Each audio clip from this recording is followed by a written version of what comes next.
Most esteemed Sir Thorne, I express my sincere apologies for writing to you so impromptly. I am sure that you will forgive me after our exchange. I would hope if you enjoy this communication that you write me in turn. Hopefully London is not too troubled.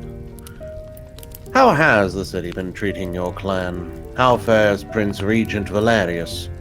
It's shameful to admit, but the kindred of Singapore have not seen fit to name a prince. We have all been too preoccupied with several minor conflicts amongst ourselves and the Dutch-aligned coteries. Foolishness, really. We are all of the Camarilla, but they are more preoccupied with their own prestige and petty rivalries.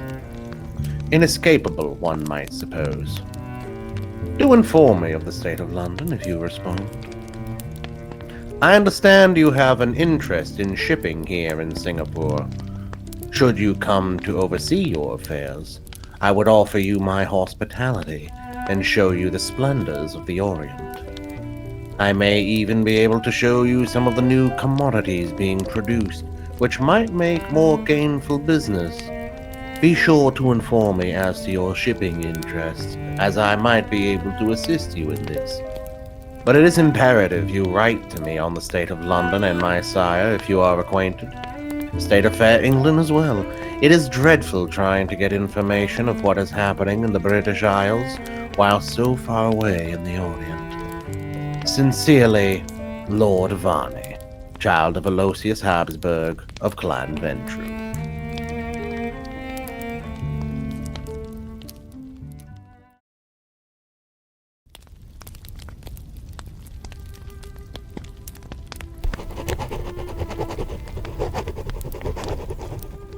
The Honourable Lord Varney, child of Aloysius Habsburg of Clan Ventrue. To begin, may I say that your, as you say, impromptu communication has caused no offence, and has indeed been well received. However, I must address that you do me too much of a kindness as addressing me as Sir, for I have not yet received the honour of a knighthood from either Her Royal Highness Queen Victoria, nor His Excellency, High Lord of the Baronies of England and Wales, Master of all the Empire's undead and living, Prince Mithras. I must express my sincerest apologies for the certain disarray you and your compatriots face, not only for your lack of a prince, but also for the petty rivalries some have seen fit to resolve in place of the continued triumph of the Camarilla. Following his return to his rightful throne some 3 years hence, His Majesty has seen fit to place Anne Bowersley, child of the former Prince Regent Valerius, at His Majesty's right hand as Seneschal. Although I may not be formally acquainted with him, I have heard in Elysium, and am pleased to inform you, that your sire remains one of Lord Valerius' closest allies, though given these recent events, one unfortunately may not say that your sire enjoys the eminence such a relationship once held. The famed Treaty of Durham is now enforced with far more vigour under our illustrious Prince and Lady Seneschal, ensuring the continued dominion of London under Clan Ventrue. The terms I am sure that you recall, though this turn of fate, as well as the historic attitudes held by His Excellency, have seen fit to suppress the influence of my kin, those being of Clan Tremere. Despite my elders having profited greatly under the guidance of the former Prince Regent, there is still much profit to be made and business to be had in Britain and the British Empire, as you well know, I am certain. As for the affairs of London, I am afraid I must share ill news. Some creature, known rather sardonically as Jack the Ripper, has seen fit to conduct bloody business in the streets, murdering and maiming mortal ladies for seemingly no gain, save for a devilish bloodlust. Terror seems to grip the streets at night, and even gangs of men tread cautiously at night for fear of the Ripper's blade. However, her ladyship has endeavoured to apprehend this devil and bring him to a swift justice. And rumour has it that this felon shall be caught within the month, where he has evaded the best efforts of the Metropolitan Police for the last 3. The ill times that this character has brought upon London could indeed not have come at a less opportune time for the court, as there seem to be rumours circling Elysium of an Archon in the city.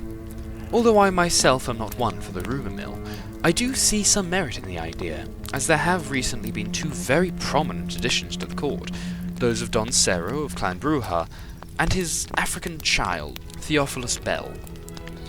I believe that this has been the spark that has ignited the passion for justice in Seneschal Bosley, as His Majesty does not often, if ever, concern himself with matters of the court at large these nights. Fortunately, this is the only illness plaguing the country.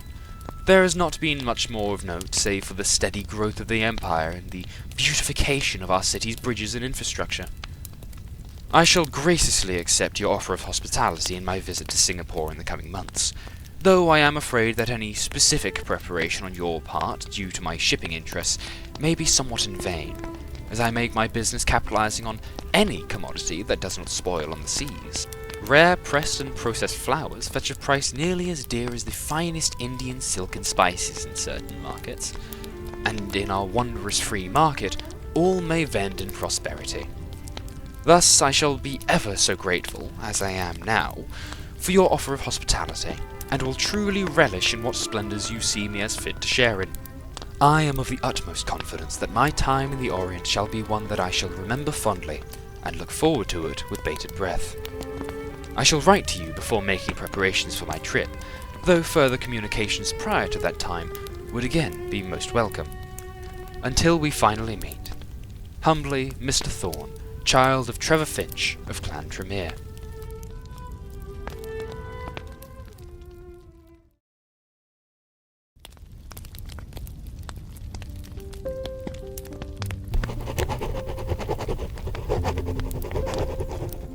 To the humble Mr. Thorne, I thank you graciously that you acquiesced to my request of news of the ongoings of London.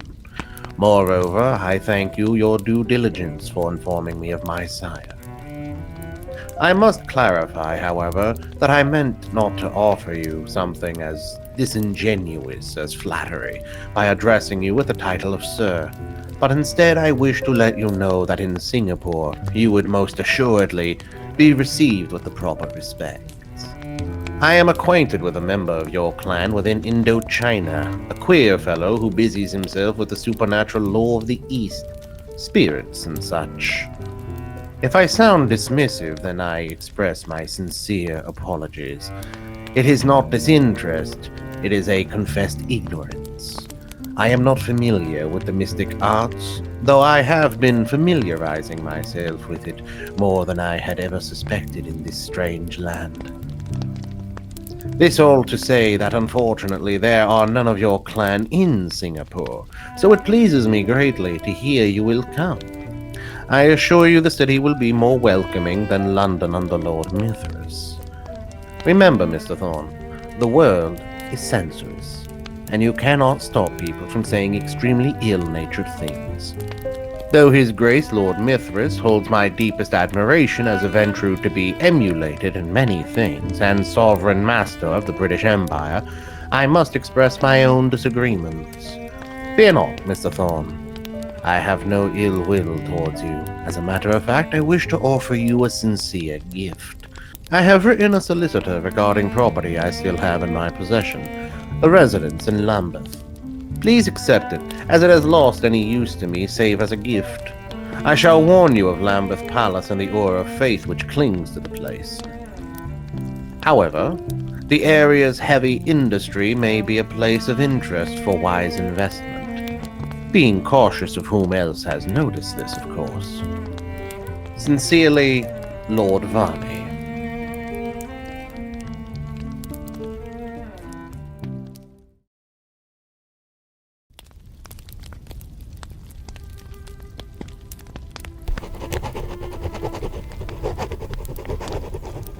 To the most generous Lord Varney.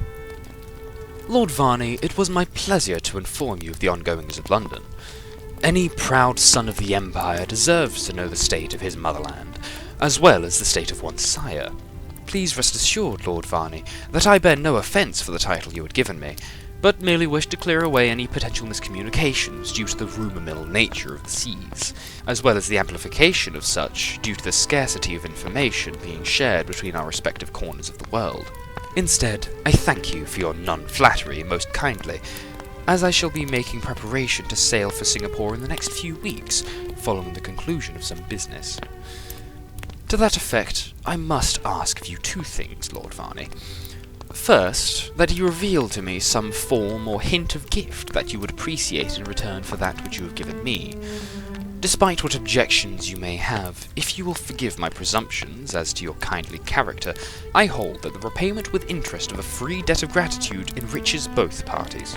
Second, that you provide to me the name and means of contact with a member of my clan that you are acquainted with, as well as share mine with him, and my curiosity regarding that which he studies. Although I still hope to engage you in your gracious offer of hospitality, the minute presence that my clan holds in the area encourages me to solidify our relations within it. As you and I seem to share this curiosity, Lord Varney, I would also very much like to learn what you may know, if anything, about the parasitic creatures known to me as the Asiratizaya. I thank you greatly for your gift of your assets in Lambeth. I have found great use for it, as well as the information regarding the area and those places of interest. I also thank you most sincerely for your kind words regarding the censorious nature of the world. It is truly a dreadful thing for a world so full of beauty and alive with progress to be so heavily weighed down by malice and rumour. I am most pleased to learn that you are of a similar mind. In closing, Lord Varney, I shall say that my route to Singapore will take me through Suez, where I have a small business presence. Should you see fit to reply to this letter before my arrival in Singapore, which I would dearly appreciate, do address it to my business address in the town. Yours in great anticipation. Sincerely, Mr. Thorne, child of Trevor Finch of Clan Tremere. I beg your pardon, Master Thorne. Yes, what is it? Master Bainbridge requests your presence in the salon. Very well. I will be there momentarily.